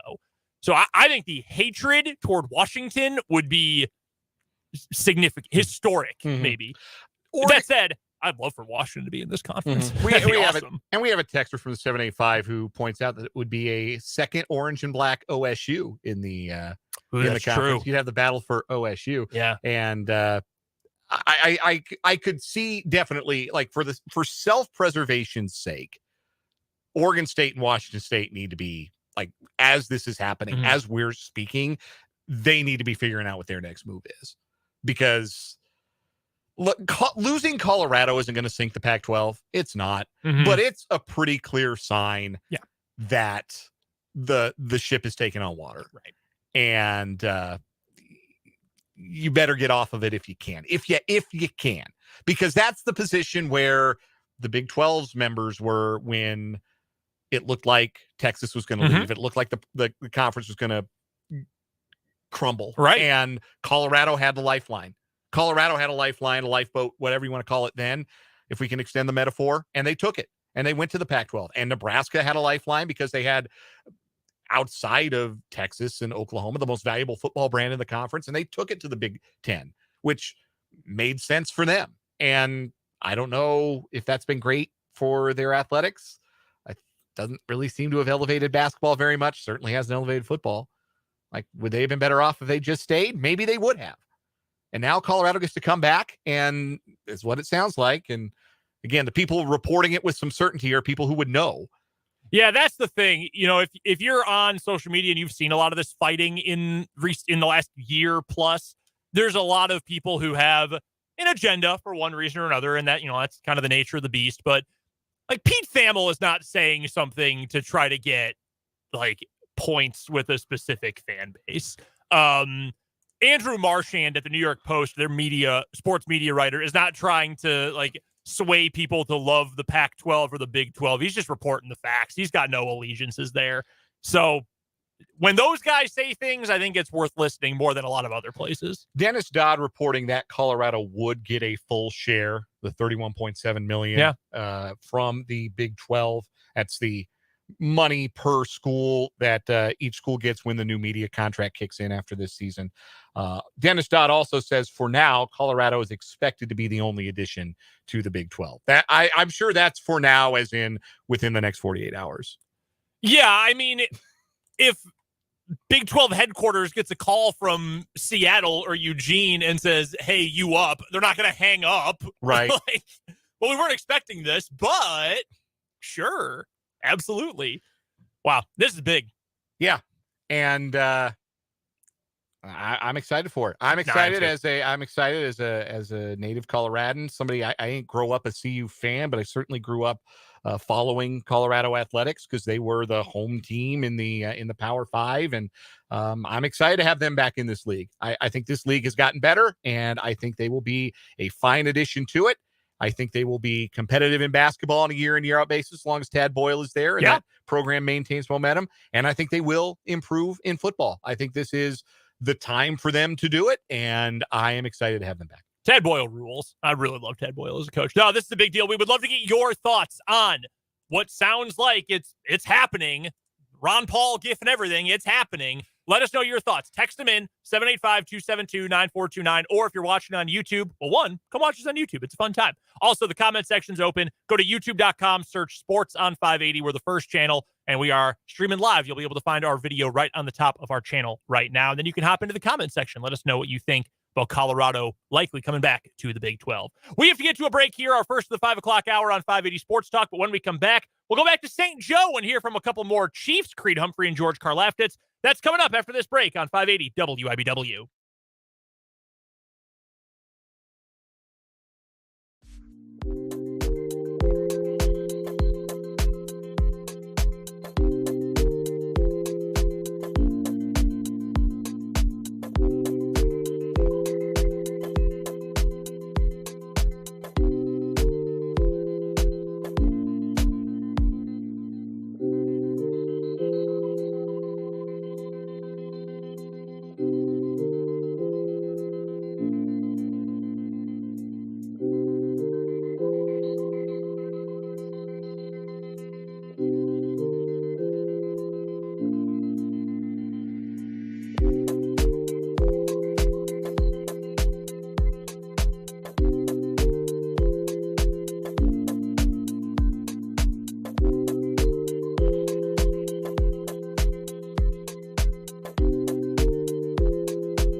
Back on 580 Sports Talk, Brendan Dworzinski, Dan Lucero here with you. Appreciate you guys hanging out with us today. Got a late start to the show because of Royals baseball. One of the longest Royals games of the season. I've gotten very used to when the Royals have the Eastern time zone early starts at 12:10 that we just go on when we normally would go on because they're usually done in about 2 hours, 2.5 hours, and we're on right at 3 o'clock. So today was a little bit of a mix-up for us that we actually had a late start, kind of a throwback to the pre-pitch clock days. But we appreciate you hanging out with us regardless today. From Royals to Chiefs, different side of the Truman Sports Complex. We're actually going to head to St. Joe and hear from a couple more of the Chiefs who spoke today at training camp. First, we'll continue our run through the Chiefs' offensive players today. Creed Humphrey, the best center in the NFL. That's not even really opinion at this point. He got to speak today, and here's what Creed had to say at his first media availability of training camp. So, Creed, how's camp going? It's been good. Yeah, first 4 days have been really good. It's been good to get back to work with everybody and, just enjoying the time right now. Nobody seems to mind this heat. And it's going to turn up next week. Yeah, this isn't too bad. I was training in Oklahoma, and it was pretty hot down there, too. So, I'm feeling good. Yeah, they honored you down in Oklahoma. home. Just what was that experience like? And then you got the bull riding too here. So what's the offseason just been like? It's been an interesting one for sure. But the main focus is still training, getting better for the year. So it's been good, balanced it out really well. I feel like, and I feel like I came back in good shape and everything. So. With all the new additions of the O-line, just how are you guys coming together so far in training camp, and what are you seeing from them? Yeah, they've been great so far. Everybody's been really eager to learn. Everybody's been really eager to grow together, build chemistry together. So it's been really good. I say this all the time. When you got 5 guys up front who have the same mindset and everything like that, it's going to lead to good results. And I feel like they did a good job bringing in guys that have the same mindset as us. I think the Pats come on Friday. Can you explain what the excitement is when you do have that first Friday practice? And then can you explain the grind when it's day 2, when it's back-to-back and pass, which you obviously won't do in the regular season? Yeah, that's the beautiful part about camp is it builds mental toughness. So it's something that you fight through on those days that you don't want to go, but it makes you a better player for it. I think everybody's really excited to get the pads on. It's a lot more fun playing football with pads for sure. I think everybody's really excited for Friday. Who was the most excited last year on the first day of pads? Trey Smith. Because he gets to hit people when he has pads on. Do y'all give him, like EB talked about his big head? Do y'all talk about that too? Nah, we stay away from that. Run blocking for a guy like Pacheco, who's so physical, that doesn't get stopped in the line very often. Do you have to have a different mentality? Do you have to have a different approach when you got a guy like that right behind you? No, mindset stays the same. You're trying to move your opponent from point A to point B. So no matter who's behind you, that's your job. And, you're trying to dominate the line of scrimmage. So it doesn't really matter who's behind you when you're doing that. The objective's the same. How do you measure shoes when you have a guy like that you're blocking for that is always running hard and doesn't get stopped? Yeah, it's the running room we have is great, man. Having guys like Pop, having guys like Clyde, Jet, it's been a great room. All those guys feed off our energy, we feed off their energy. So we worked really well together so far, and it's been a lot of fun. Have you had a chance to catch some Daenerys Prince runs? Yeah. Excited about him. Yeah, he's looking really good so far. Big, physical, fast. He's got some talent. Is he a little different than Pacheco's running? I can't really say too much. I'm trying to block my guy. So. The other side, what are your early impressions of Charles? Yeah, impressed with him. I got to play him in college, and he was at Texas. So, I've been impressed with his game. He's a good player, plays hard, plays fast, has a really good motor, long, some good moves too. So, I think he's going to be a good addition for us. You got 2 new tackles this year. Just kind of, what are your thoughts on them? I know it's early on, but for Juwan and like I was saying earlier, both guys came in eager to learn, ready to get after, ready to get better, and ready to grow as a unit. So when you have guys that come in with the same mindset like that, good results tend to happen. So we're really excited about them, and it's been fun so far being able to practice with them and get to know them. Couple more guys. Let's go Harold, and then we'll go Nick. Close out. Go ahead, Harold. When you've worked with guys like Trey and Joe for a little while now, it's always interesting to find out what more you can learn about each other. What have you continued to learn about those guys? Yeah, just the way we communicate, the way we don't have to communicate as much. We're on the same page quite a bit now. We've been playing. This is going to be our 3rd year together. So, just playing with guys like that, everybody feeds off each other really well. You got Trey setting tones, you got Joe setting the tone, I'll set the tone, and we kind of make it a competition throughout the game about doing stuff like that. So it's been a really fun group to play with, and I'm just excited to get back to work with them. Creed, getting to be a part of Online Masterminds a couple weeks ago. What was that experience like? Not only teaching, but what did you take away that helps you in the future? Yeah, it's a great event to go to. I think we had over 250 people this year. It was a great learning experience, man. You get to just pick brains of so many different people, so many great players, and it's always a great time. Get to watch a ton of film. See different defensive players. All their great rushes, all the moves they can set up, the tomfoolery they show, things like that. Just swiping hands. Doing so many different things, and just the way guys combat that, and it's really cool to see different approaches to the game, but kind of lead to the same objective and same goal though. it's really cool to see. And, it's always great to get, different perspectives. Great use of tomfoolery there by the Chiefs center, Creed Humphrey. From offensive line to defensive line, our first and only defensive player we heard from today. Let's get to the second-year stud edge rusher, George Karlaftis, speaking in St. Joe. How's camp going? It's pretty cool. Pretty cool day today. Is that cool?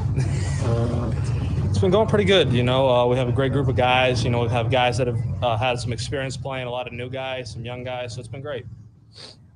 George, without Chris here, I know that's got to be something for the defensive line. How are you guys all collectively trying to get everybody started? Yeah, just as a group, we've had a lot of guys that have played a lot of ball. Starting with Derek Nagy and Mike Dana. I played some ball. Charles Menahue. Just when you have a guy like that and he's not here right now, you got to fill that void as a collective. So that's kind of what we're doing. George, what was this offseason like for you? What did you want to improve on most from your rookie year? Just everything, an all-encompassing approach and really not leaving a stone unturned. That was a big thing for me, and just some self-reflection and trying to improve in every possible way I can, so I could be an all-around great player like I want to be. Is that the defensive motto? Defense rock solid? Yes. Is everybody got a shirt like that on defense? Every defensive player does. I was wearing a white shirt underneath, and it's kind of see-through, so probably should have put this shirt on afterwards. What most, George, from working with Tom Mamma mia. I mean, Tamba taught me a lot. He, from a mental perspective, physical perspective, pass rushing, run stopping, the mentality, just a lot, man. I'm grateful for him. He's been a great friend, a great mentor, and, I'm always looking forward to working with him. George, it looks like with Frank's departure, Mike Davis been stepping into that role. What do you expect from him in maybe a role where he's going to be getting more snaps? Mike's a baller, man. Mike can really play. Everybody's always been confident in Mike. He's a guy that does everything right, on and off the field. You could always trust and depend on Mike. So whenever he's next to you, whenever he's on the opposite side of you, that he's going to hold it down on his side. So I'm super excited. Obviously, Mike's a phenomenal player, and I think he's going to have a great year. George, Chris is the leader on the defensive line, right? What do you guys missing for him not being here? Just like I said, that veteran presence, obviously, his accolades and what he's done speaks for itself. He's one of the best, if not the best defensive player last year. So, there's a little bit of a void there, but we try to fill it as a collective. We have guys that have played a lot of ball and, try to fill that void and kind of be all united. Second half of the season last year, pretty much any metric across the board, you were one of the best edge rushers in the league. How do you feel like you can build on that? What are you taking from that second half of the season, and what really kind of clicked in for you? I think after a bye week, for me, there was a point where you just kind of look yourself in the mirror and you start figuring stuff out. You take a step back, you focus, you talk to people, you have epiphanies or eurekas or whatever, and you figure it out. So that started happening. You just build on that. Feel a whole lot better, both physically and mentally, being out here on year 2, and I'm just super excited to hit the ground running with these guys, man. Was there any big epiphany that you look back on last year you took away? I mean, not specifically. No, the playing defensive line, defensive end, it's a very technical position. So you always have to keep on working. I don't think there's a single guy in the league that's like, no, I'm done. So you just got to keep on working on just about everything. You just figure out a way to do it more and more consistently. It's the truest measure of a man's mental toughness, consistency. So. Last couple here, Nick. Yeah, George, you're one of the few guys up there recording sweatpants today in that heat humidity. What type of mindset are you taking out there to challenge the heat to not put yourself in the What heat are you talking about? No, I'm just kidding. I just figured I did this all OTAs, and in the game, you got to wear the pants, and then you got to wear tights underneath because of the NFL rules and all that stuff. So just more to get used to that rather than anything. Get some more sweat off and all that stuff. So. Are you excited about pads Friday? Wearing pads? Yes. Oh, yeah. So excited. It's going to be great. What's that first thing about pads like? Just in the NFL. It's like the game. It's like it's the real thing, and that's where the real guys are going to show out, and it's always really exciting. So. That is George Karlaftis speaking today, the last of 4 members of the Chiefs organization who spoke today. Great questions by everyone in the beat corps, except for one person in particular. With that, let's get to a quick timeout. On the other side of this break, some record-setting contracts in the NFL doled out over the last 24 hours. We'll talk about it after this on 580 Sports Talk.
Just after we went off the air at 5:30 yesterday, the news broke that Justin Herbert is the new highest paid player in NFL history. A 5-year extension with a total maximum value of $262.5 million. His new contract will include, according to Adam Schefter of ESPN, $185 million in new guaranteed money overall. So congrats to Justin Herbert on that. His deal will be surpassed by Joe Burrow in the very soon future. And after that, eventually Patrick Mahomes is going to get a new deal too that will surpass that. But for now, very cool for Justin Herbert. But now you've got your quarterback on the big contract, and that means the pressure to win gets even more intense if you are the Los Angeles Chargers. Then, this morning, it was announced that the New York Giants have agreed to a record-setting extension for 5 years with their left tackle, Andrew Thomas. It is not yet confirmed what the deal is, but Adam Schefter of ESPN, again, on the report that it is a 5-year deal with a max value of $117.5 million, $67 million guaranteed. That is a new record for any position along the offensive line. Andrew Thomas is awesome. He was a top 5 pick coming out of college, really struggled as a rookie, and ever since his rookie year, the last 2 seasons has been a top 3 offensive tackle in the NFL. He's awesome and seems to make sense. Everybody for the Giants is getting paid except one player, and that is Saquon Barkley, the one who has been the most vocal all offseason long. So we've got new NFL all-time high, Justin Herbert. Mm-hmm. New NFL offensive lineman all-time high, Andrew Thomas. And this happened, God, was it yesterday? Was it yesterday morning, the Jaylen Brown contract? So much has happened in the last 36 hours. Jaylen Brown of the Boston Celtics, switching sports to the NBA here, is now the highest paid player in the 4 major sports. A new NBA record. 5-year, $304 million Supermax extension contract. $304 million for a player who cannot dribble with his left hand. That is $60 million a year if you're not if you're slow on the math. Also, since it's the NBA, he's getting every penny. Yep. Every single penny. He sure is. He surpasses Denver's Nikola Jokic, who was previously the highest paid player in the NBA. The next player who gets a Supermax extension from the team that drafted him will be the highest paid player in the NBA. This is how it works. It's just Jaylen Brown's turn on the roulette wheel. You have to give this money. There are rules in the NBA's salary cap and salary structures and everything that if you make an all-NBA team, you are qualified to get these max and supermax extensions. Right. Which, I don't know. I feel like there's a reason they're implemented, but I also feel like in some ways it's probably good. I mean, it's good for Jaylen Brown. In some ways, it's probably bad for players who aren't real superstars. So the argument that you're worth it or you're not worth it is not quite the same as other sports because you hit these weird qualifying thresholds. But that being said, he can't dribble with his left hand, and he was the worst player on the floor in a playoff series in an Eastern Conference final. You're giving him $304 million over 5 years? Yeah, the guy who, his last game, he's talking about he let the whole city down.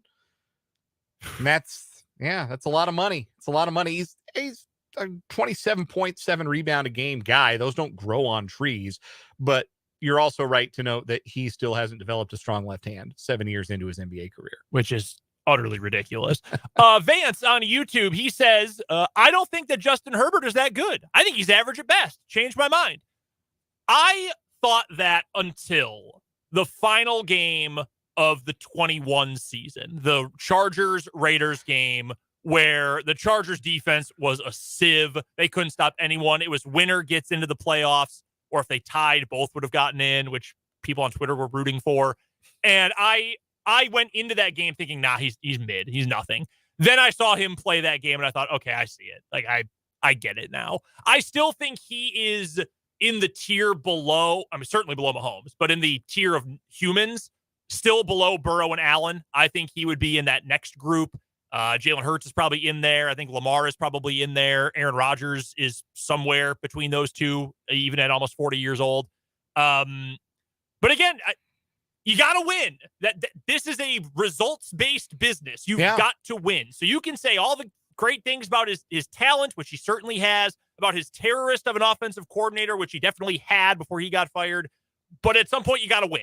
And that's what I meant earlier. The pressure is now ratcheted up to an insane degree now that you're actually getting paid on that contract. And he seems like the kind of guy, like the kind of personality that will handle that fine. Sure. I don't think that we have evidence that Justin Herbert's a choker. I don't think we have evidence that he's like not equipped to handle pressure.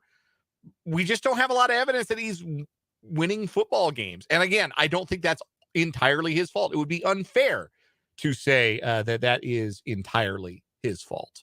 But I do think that he does have a lot to prove going into this season. By the way, Brett McMurphy now is reporting that Colorado is leaving the Pac-12 to return to the Big 12 in 2024. The type of meeting listed on the Colorado Regents website refers to tomorrow's meeting as call to order action. So, yeah. So they're taking a vote. It's next year, Colorado will be in the Big 12 and they will receive a full Big 12 share, $31.7 million from the ESPN Fox media deal that your Mark negotiated last year. Crazy. We have to get to a quick break. Final words next on 580 Sports Talk.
Got to get to a quick final word, Dan. Welcome back, Colorado. We're excited to have you back where you belong in the Big 12 Conference. Yep, final word for me, too. This feels right. It is exciting. And it sounds like at some point tomorrow afternoon, we are going to know for sure that this is happening. 4 o'clock Central Time, 3 Mountain is when Colorado is going to hold their meeting about this. So we will know. It'll break on our show tomorrow in all likelihood, officially, that this is going to happen. Big day for the Big 12 and yet another realignment domino. It seems to really never stop at this point. We will get to all of that coming up on tomorrow's show. We'll have audio from Chiefs training camp. We'll talk to Rick Peterson for the high school whip round. All that and more tomorrow from 3 until 6. For Dan Lucero, I'm Brendan Dworzinski. We'll talk to you then on 580 Sports Talk.